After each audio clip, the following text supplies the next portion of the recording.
I just want to start off by saying you guys are the best. If you have been watching the videos like a boss, you're the best. And if, being a first-class viewer, you have left a like, you're the best. Most of you have also achieved the truly remarkable status of my subscriber. So thank you so much for that. Then, a terrific handful of you even leave messages for me in the comments. Best people, some of you, a rare few of you, are completely beyond compare, and you've hit the notification bell. In short, I just want to say thank you so much. We hit our goal of 50 subs earlier this week, and guys, just thank you. Each and every one of you, even if you're just passing by right now, have done your part for helping. You all know the YouTube algorithm is a strange and mysterious beast, and yet can be bribed. So if you've left a comment, left a little ching ching for the YouTube algorithm, I really appreciate it. You've helped a lot getting those randoms in. I really appreciate it. If you're part of the notification squad, obviously you're the best, because that means you're watching every video. So thank you. And I love it when you guys comment, because like the likes and the views, they're just numbers. But if you leave the comment, your name is there, so I know who you are, and I can go back and see, oh, he's been watching these videos, she's been, like, I like knowing who you guys are. So yeah, just thanks a million. So then I have a couple of special shout outs to do. First off, I don't know if you guys have noticed, but I have a little bit of an upgrade back here. This new tank was built to me by Supreme Devi, and I just really appreciate it so much. He came and I sent him the measurements with like pictures of CDs packed here so that you can see how long it is exactly. This tank was custom built to fit in here for the babies, and so that I could get more decorations and also more babies. So yeah, if you've been following me on Instagram, you already saw what they look like. And I just want to thank you so much. I really appreciate it. Thanks, Supreme Devi.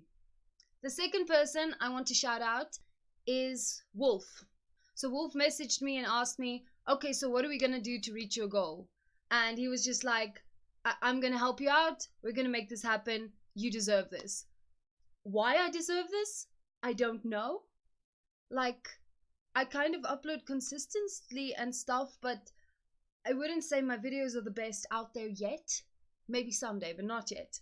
And yeah, it's just amazing the amount of help he gave me. Just after he said, I'm gonna help, I'm gonna share your video, I got a ton of new subscribers, 6 or 7, and a lot of comments and a lot of views. I think I hit a peak of about 50 views in one day, which for me is a substantial amount. So thanks a lot for the support. I really appreciate it. Just, I don't know what you saw in me, but thank you very much. And then the third shout out is to an anonymous donor. He has asked to remain anonymous, but he gave a sum of money towards the decorations, the new mouse decorations. So I just like to thank him a lot. All he asked in return was that I wear a dress with flowers on it and speak about death of the author. So we're going to do that later. So yeah, just thank you to Anonymous as well. You know who you are. Thank you very much. Since you guys are at the same time a wonderful and frustrating community, you left a lot of comments on the videos in the past couple of weeks. None of them questions, all of them compliments. So can I really complain? No, I don't think I can. So instead of answering your questions, I'm just going to do a bookshelf tour because I happen to reorganize my stuff. So I'm just going to tell you more or less what the setup is now, and I'll also do a cage tour, obviously, since new babies, a new cage, and I'm so excited about this. Okay, so I'll probably put arrows because I can't, yeah. Right up at the back, at the top, we first have all my non-fictions. Then we have some old notebooks that are really just old stories, old ideas I've had, old notes about stories that I just also keep up there. And then after that, I have children's stories, followed by Afrikaans, followed by religious texts. In the middle shelf, we have historic, and the overflow goes on the top, and classics. After that, I have the Oracle book, because I have no idea where to classify this thing. Is it fiction? Is it non-fiction? Is it fantasy? Is it sci-fi? Is it just straight up magic? I have no idea. So it gets its own section. And then I have sci-fi, followed by fantasy. And then at the top of that, in the little pile, we have my meager collection of contemporaries. Not my favorite genre. And then over there on the new bookshelf, we have all my smut reads, followed by murder mysteries. So yeah. And then we get to the cage. I will put photos up because it's a little bit far away. So for the new cage, I bought full new decorations. 2 reasons for that. 1, it's awesome and I get to redecorate. I love decorating the mouse cage. Secondly, it really helps with the introduction if there's no familiar sense in the cage, so that the older babies don't get defensive about their home, so that they feel like they're in a new space. And that's why the babies are here. It's fine. This is all new. So I basically got new everything. So the big castle, I'll put a photo up. It has so many little holes and entrances for them to go into. They can go through the top, they can go through the bottom, they can climb it. So they really like that, and they all 4 of them sleep in there like a big happy family, and I give them just like a ton of tissue paper to make that warm and fluffy for them. Then just behind the wheel now is the baby castle. Now it's the baby castle for 2 reasons. 1, it's tiny and adorable. And 2, I specifically chose this one because the little gap that they can get into is just big enough so that the babies can fit through, the small babies, but the older girls can't fit in. They can only get to like their faces, and then their ears get stuck. So that means that if the little ones feel threatened, they have somewhere to go and hide. If I'm not here and they have an argument. There's a lot of, especially since they're very new, there's a lot of dominant struggles and things to work out. They don't hurt each other, but I wanted a space for the babies to feel safe, where they know they're not going to be attacked, they're not going to be threatened by the older girls. And then the rock formation is just badass, and if I feed them from my hand, I'll lift my hand up there and then they can climb up to come to me, so that I don't have to kind of mess with their bedding and their space. So yeah, and I think it is badass. And I also have the water in the little bowl for now, because I don't know if the little babies have figured out the dripper system yet, and I don't want them to die of thirst. So that was that. I don't know if anybody else can conceivably be as excited as I am about these damn mice. But yeah, this is what I did, and I love it, and I wanted to share it with you guys as part of my new bookshelf tour. This is my thing as a booktuber. I have mice to look at if you get bored. So I needed to share it with you. Okay, then we're going to deal with Anonymous's request to discuss Death of the Author, what it is, and how I use it, because I mentioned it in one ratings video and he was confused. So another request I got was to introduce the babies to you guys. So I'm going to combine the 2. I have 4 babies. I also have 4 points about Death of the Author I want to discuss. So I'm going to let the babies play on top for a bit, and then I'll introduce them to you one by one while I'm discussing each one of the points. Be right back. Hello, so I'm back and I've let the babies out. I'm sorry if the wheel squeaks a bit. I don't know if it's picking up. So as I said, I have 2 bigger babies and 2 smaller ones. So I'm going to introduce them to you from from the smallest baby to my most dominant alpha baby. And then we're going to discuss the 4 points under death of the author along with that. So, first off, before we start, I haven't actually read the essay about death of the author, the essay that kind of introduces the arguments. But because I studied literature, I feel like I have a fair handle on what the idea is about it. And of course, I went to get myself a refresher on the wiki. But yeah, so just, I'm not going to speak about this from an academic perspective. I'm just going to say what I understand about it and how I use it. So, without further ado, here is the first baby. This is Lena. As you can see, she's beautiful with the see-through eyes that make them look red. And she's just the cutest. She is a climber. She's a digger. She loves digging around in the bedding. And she's kind of a private baby. She likes spending a lot of time alone in the little house. But she'll still go to bed with the big mice at night. She's just a little introvert.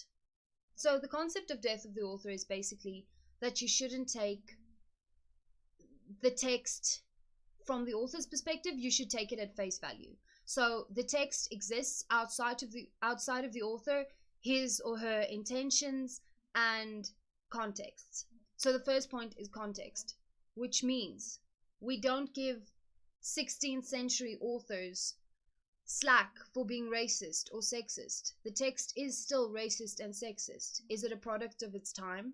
Probably. That does not make it less racist or less sexist. And with that, it's also if a text is badly written because the author was uneducated or a second language English speaker, we don't give them slack for that. Or we don't give the text slack for that.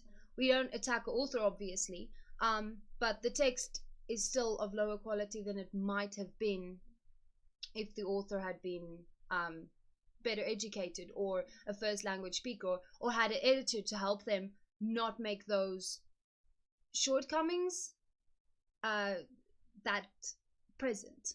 I don't know if I'm explaining this right. Okay, so this means we're not going to take the context into perspective. If there are specific words, specific grammar mistakes, specific usages, specific ways of writing that give the or make the text feel of lower quality, and obviously every review is subjective, I'm not going to take the author's background into account. Their context does not matter. If The Three Sirens was a racist book, it is going to be racist despite the fact that it was written in a time where racism was more accepted, let's say. And yeah, there's just the context and the author's biographical information is not important when taking the text as a whole and reviewing the text as a whole. Other things that could be a context of the author is obviously background, upbringing, class, race, political opinions, things like that could influence the text.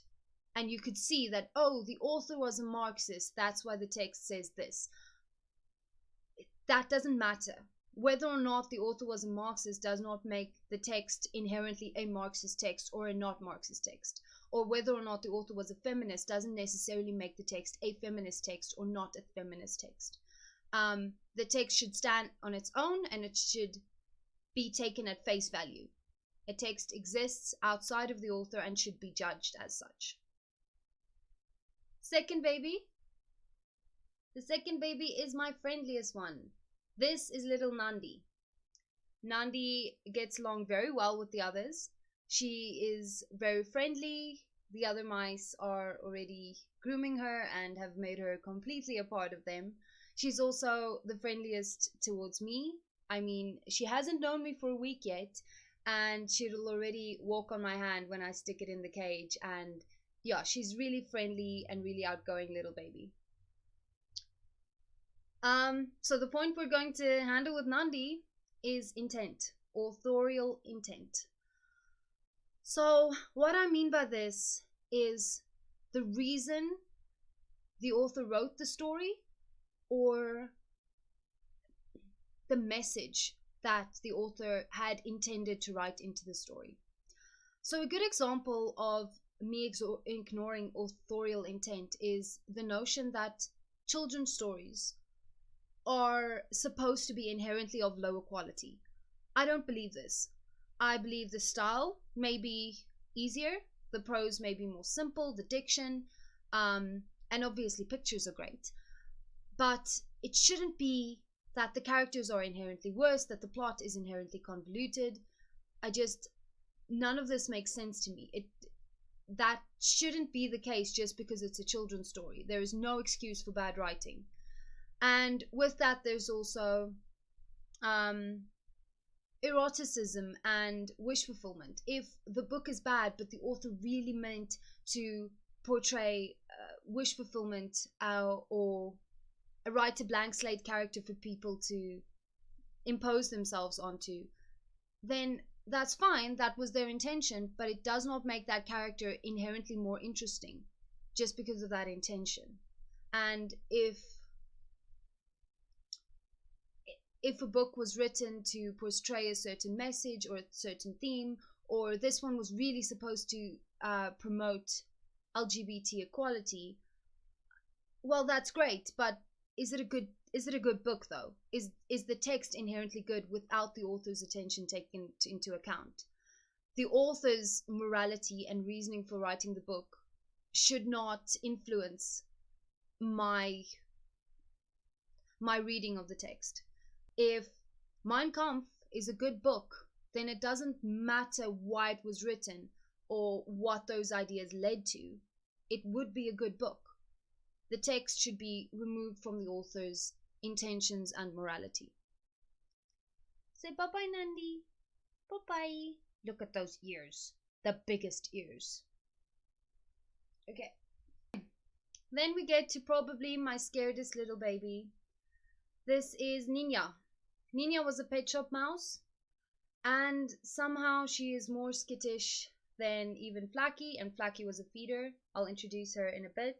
She was a pet shop mouse, and she obviously hadn't been treated very well because she's terrified of humans. She will sometimes refuse to be picked up, and you'll see her posture is very low to the ground. She's really scared of falling, which is strange since, like, really these babies, they can't fall. They're pretty good at this clinging thing, but she's really scared of it. So she's kind of my most nervous little baby, and I'm sometimes concerned about her reactions and like what has happened to her to invoke these fears. Okay, and then with Nina, we will discuss death of the author in relation to modern authors.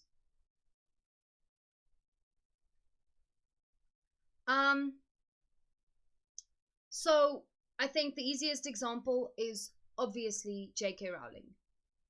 I don't believe that anything that she has included after the books were published and completed counts. Only the canon counts, and nothing afterwards. Nothing she posts on social media, nothing she posts on Pottermore are part of the canon. It may be an interesting tidbit. I treat them like fan theories because once written, a text stands. And until she releases in a different edition where all the things that she claims were the truth are actually depicted, no, then it's a fan theory that Dumbledore is gay because it's not in the text. It doesn't exist in the text. And I've heard the arguments on both sides about, yeah, Harry wouldn't know that his professor is gay. Which, yeah, I understand that. I didn't know the sexualities of my high school teachers, and I'm glad I didn't. I don't think it's appropriate. But then, obviously, in Crimes of Grindelwald, you had the perfect opportunity because they're all adults, and you were just like, no. So, if it's not in the text, in the proper published text, it's not canon, and I won't treat it as canon just because the author really wants me to. The text exists outside of the author, and from my perspective, J.K. Rowling is just a really enthusiastic Harry Potter fan theorist, and her theories are interesting, but I don't think they're supported by the text. Bye-bye, Nina. Bye-bye. Bye-bye. And last, but definitely not least, we have Flacky. Now, Flacky is one of my oldest mice. Well, she is the oldest mouse. She was a feeder, which meant she was bred to be fed to snakes, or I don't know what else feeders are fed to. But they're treated very badly. They're half starved. They're just allowed enough food, nutrients to live, but not to thrive. So she's a bit smaller than Nina because of that, because of being underfed as a baby. And I saved her from the feeders. One of my friends had a snake, and then I was just like, no, I can't let these babies die. So that's how I started owning mice. So she is still from that legacy. Feeders sometimes have very bad genetics because the breeders just don't care whether inbreeding happens. They don't care about the quality of the genes. They don't care about any genetic illnesses, nothing like that. So Flacky has hit the genetic lottery, so to say, for being able to live this long and being this strong. She is my most dominant mouse. I think that's also because of her upbringing. She will grab food from any other mouse as soon as they start eating it, and then they just pick up another piece of food, and then she'll go for that as well. So the other mice can only get 2 bites in with Flacky around. She can sometimes be a bit of a bully, but we are dealing with that. And she doesn't hurt the other mice. She just is really dominant over them. So she is my alpha. She's also the bravest of my mice. She's not scared to go and explore strange places straight away. The others have to have a while to feel comfortable first. But Flacky is really strong and confident like that. Okay, so with Flacky, we're going to discuss how I handle authorial intent and death of the author. So I think if you've seen a lot of my reviews, you'll know that sometimes I do refer to the author. For example, I don't think that Irving Wallace from the Three Sirens, I don't think he knew he was being racist, because theories like that about snubbing black character arcs or non-white character arcs weren't a thing. It wasn't even something he would consider, and that's fine, and we can kind of give him some slack for that, or a little bit of slack for that, but it does not make the text inherently less racist. So we can talk about the author and where he came from and discuss whether that is the reason that the text is racist. But the text is still racist, or the text is still good or bad, irrelevant. We can discuss the author as also sort of a fan theory about why this is the case, but it does not make it less so. Yeah, I don't know. I'm using that because it's a good example of where I kind of where I ignore authorial intention and context in order to judge the text as is. Another example is Droom Diepgrover, where the text was probably simplified to a certain extent to make it easier for kids to digest, and I don't think that's good enough. The names were cute, but it's not good enough to write a mediocre story just because kids won't notice. So yeah, things like that are important to me, but we can take into account, okay, this guy has written a lot of children's stories, and it's sort of what he does, and he does well, and his stories are loved. But that doesn't make the text any more good just because the audience doesn't care that it's bad. So Twilight would be another example. The wish fulfillment in that is amazing, and teenage me loved it. That does not make Bella a good character just because I kind of imprinted some of my character traits onto her. The text should stand on its own, and the character of Bella in the text is a little bit bland. It's much better than the movies, because in the movies she just stares at things. In the books, 300 million things are going through her head while she's staring blankly at things, and obviously that gives her a lot more context. I think the movies kind of snubbed her to a certain extent. I don't think Stephenie Meyer's books translate well to movies. But yeah. So overall, I use the author's background and intention as an explanation for things in the text, but not as an excuse for things in the text. The text still exists as is, and sometimes I will mention the author, and sometimes I don't even think it's relevant. If it's a modern day author, it's not. It's not. Okay. I have a mouse in my hair now. I usually pin my hair up so that they don't do this. So I'm going to deal with that. I hope I've explained enough about how I sort of use it. I'm sure like as you go along, you'll see when I speak about the text and when I say, yeah, the author was this, but it's still bad or it's still good despite that. Death of the author is not always an excuse for bad writing, but it often is. It can sometimes also be the reason for good writing.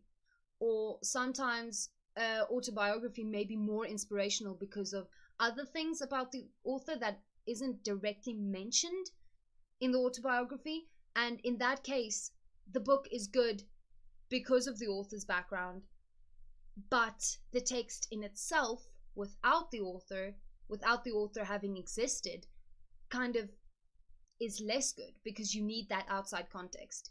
So yeah, I think if you can think about an example and try to apply Death of the Author, it's a good thought experiment to see why a text is really valuable or why things were necessarily written that way. Okay, I got Blackie out of my hair. Say bye-bye, baby. So yeah, thanks very much. Thank you for meeting my babies. I hope you like them. And I hope this explained a little bit about Death of the Author.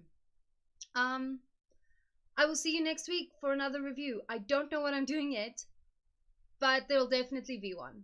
Thank you very much for 50 subscribers. I appreciate you guys a whole bunch. I don't think I would be doing this anymore if there weren't just a comment every now and then to show me I'm not alone. I'm not screaming into the void. So thank you very much and bye-bye.